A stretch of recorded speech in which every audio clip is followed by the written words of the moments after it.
Hello, my absolutely beautiful Taurus friends, and welcome to your horoscope for August of 2022. We're Taurus this month. I hope you have been taking note of 14 degrees of Taurus energy to 18 degrees of Taurus energy, because this month we have got Uranus stepping into its retrograde at 18 degrees of Taurus. This means that the North Node conjunction with Uranus that we had last month, it means that moving back to May 7th, what was going on as Uranus was vibrating at 14 degrees, these things are culminating in a really important message and signature of freedom for you, Taurus. So please grab your chart. If you don't have one from me, get a free one online. Get your chart where you get it. But I want you to see specifically between 14 and 18 degrees of Taurus, because between May 7th of 2022 and May 9th of 2023, Taurus, a freedom is available to you. An authenticity is available to you that only a shifting, innovating, and literally resetting of your mind, body, souls down to your tissue cellular level could have produced. And I really want to see what it is for you. Please let me know in the comment section down below. But change is not gonna come.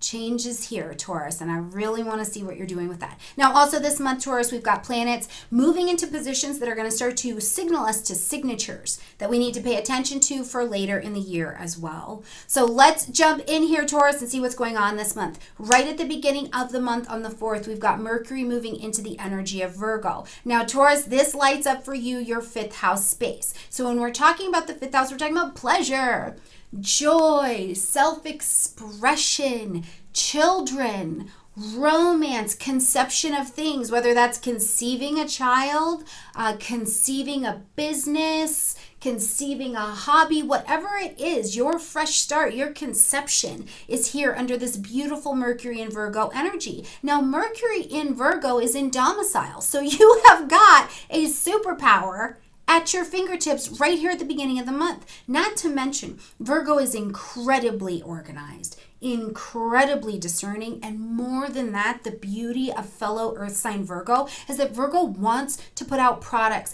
be in a life, have a daily routine, have the kind of joy in the expression that is actually of service to other people. By being of service to someone else in your own magic, you light up and remember your purpose. Oh my gosh, I'm so excited for this particular transit for you. Now, one of the things I also want you to take note of is that when we get to August 20th, Mercury is going to move into pre-retrograde shadow time at 24 degrees of Virgo. Please take note of that on your chart, because as of the 20th, you want to start paying attention, because Mercury is going to move forward into Libra, but it's going to sneak back here into the energy of Virgo as well. So I want you paying attention to where this retrograde energy is going to happen. But for now, just know until August 25th, you've got this beautiful Mercury in Virgo lighting up this 5th house space. So get organized, get discerned, make it the very best that it can be. And of course, Mercury in Virgo, speak, talk, use your words. All right, when we get to the 11th, we've got Venus entering into the energy of Leo. Now, this lights up your 4th house space. Home, family, real estate, property, your roots, parents, your body, the things that make you feel secure and supported. And funny enough, it's in the energy of Leo. We've got Venus in big cat, big love, big generosity, big romantic gesture kind of energy, right? So at home, where are you maybe doing something where you're using a big energy, a big expression? Are you remodeling? Are you redecorating? Are you literally speaking love into your house? Are you speaking love into your garden, your vegetables, your children, your spouse? You know, as you're washing and glamorizing and taking care of your home space or your parents, are you remembering to let them know that there is admiration? You admire their strength, you admire their beauty, you admire your curiosity, their curiosity, right? Like, what are you doing in your home and domestic space that really lets this Venus energy be as big and as beautiful as it can? Now, for some of you, yes, it can mean a move, But it would be more along the lines, I think, of moving things within the home, not necessarily making a huge move unless something else in your chart is activated, okay? Now, also on the 11th, we've got a full moon happening in the energy of Aquarius at 19 degrees. Now, this is going to light up the tip top of your chart, Taurus, so the career sector. But I don't like to limit it to just career, because if you are unemployed, retired, anything like that, right? The 10th house is career, but it's also your reputation. What do we know you as? What do we call you by in public? What is your name? Are you married? Now you're not married. Were you single? Now you're not single. Were you a parent? You were single, now you're a parent. What is the name and titles that people give you in public, okay? Now with the full moon, we're being asked to end something, acknowledge something, or adjust something.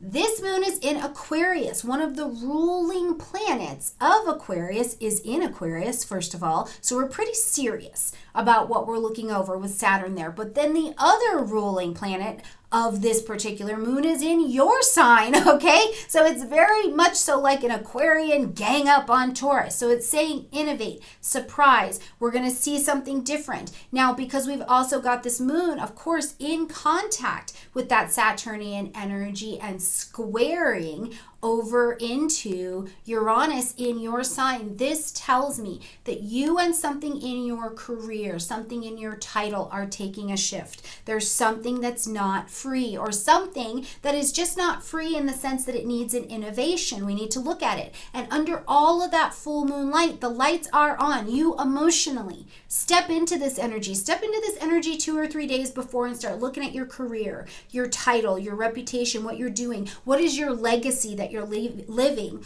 And if you feel like something is out of alignment, go there. Go to what feels out of alignment, even if it is uncomfortable, because Uranus in Taurus, that's such an interesting mix. Taurus doesn't want to be shaken and electrocuted. We're like, I'm good, thank you. But something needs to be seen here in this particular energy. Now, the other thing I want to point out is that, again, we're back to this 18-degree signature of Uranus in Taurus. When we got between the 20th of July and the end of July, right? What people, places, and things came into your life and they acted as a lesson, a session, a circumstance, a whatever that told you you need to detach from the way that you're doing something because energetically it's not sound? Where did it surprise and delight you to find out you could do something in a different way, that it actually moves you towards your destiny and relationship, self-sufficiency, your values? Look at these signatures starting right now under this moon, okay? Now, when we get to the 20th, we're going to see, first of all, Mercury move into that pre-retrograde shadow time, 24 degrees of Virgo, okay? Now, we're also going to see Mars move into the energy of Gemini. So signals up, we're paying attention here, because we're going to experience Mars in Gemini energy until March of 2023. So we've got a long stretch with Mars in Gemini, so we want to be paying attention to what's going on here. And it's going to be so long because Mars is going to retrograde, okay? So when we get to September 3rd is when I'm going to ask you to take particular note at 8 degrees of Gemini, because that's when Mars is going to officially hit that pre-retrograde shadow time, okay? So just make note of that for next month. We'll go over it then.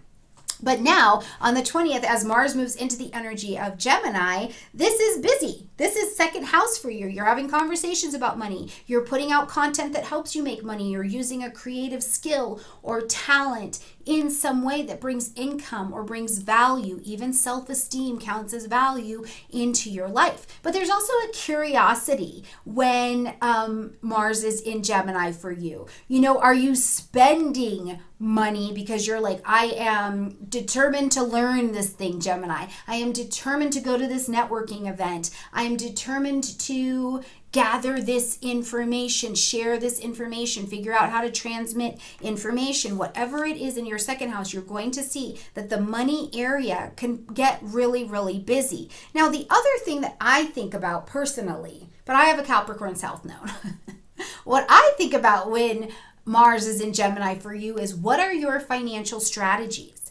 What are your financial strategies? Okay, when we look at the astrology in a mundane way, lots of things are being shaken up, including and particularly people's security and their financial situation. So what is your financial strategy? Have you started learning? I mean, that's one of the things when the economy starts to tank or gets crazy, people will often rush to learning more about money, how to invest it, how to save it, what to do with it, what does it mean to have it. And if that's you, that's perfect.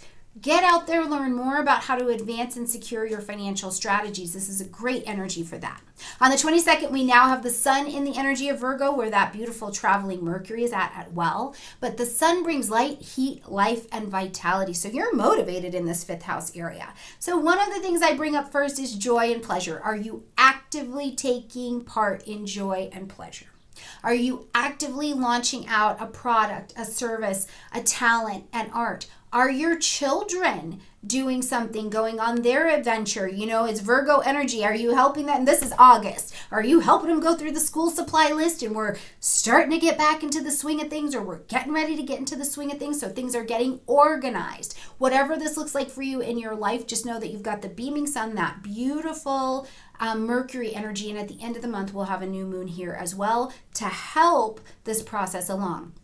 But first, the 24th, we have got Uranus taking its retrograde at 18 degrees of Taurus. Now, Uranus moved again into that pre-retrograde shadow time on May 7th at 14 degrees of Taurus.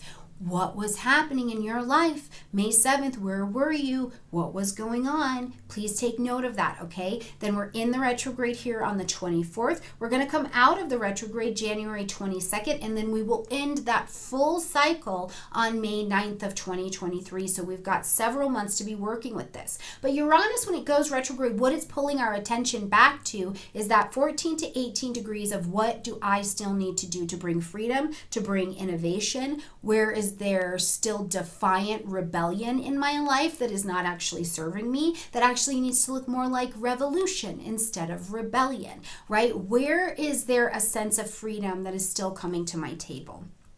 On the 25th, we've got Mercury now into the energy of Libra. Okay, so this lights up your 6th house space, so the daily routines could start getting busy, and you are having to partnership with it, right? You're looking for balance with Mercury in the energy of Libra. Maybe you're having a lot of conversations. You're having to be very diplomatic. I would say, too, if you have to give any kind of presentation while Mercury is in Libra, do it, because it's a Venus ruled energy, so it literally brings a sexy, soft, soothing Venus quality to your voice or to your words. Your words drip with a little bit of honey, right? You know, whatever it is that you need to present or you need to share at this particular time. And if it's visual as well, if you are a freelance person and you work on visual things, this is a great energy for that. Now, the other thing about how diplomatic this energy is that it actually makes it great for working with coworkers, working with, you know, in collaboration with people as well. Now, be paying attention,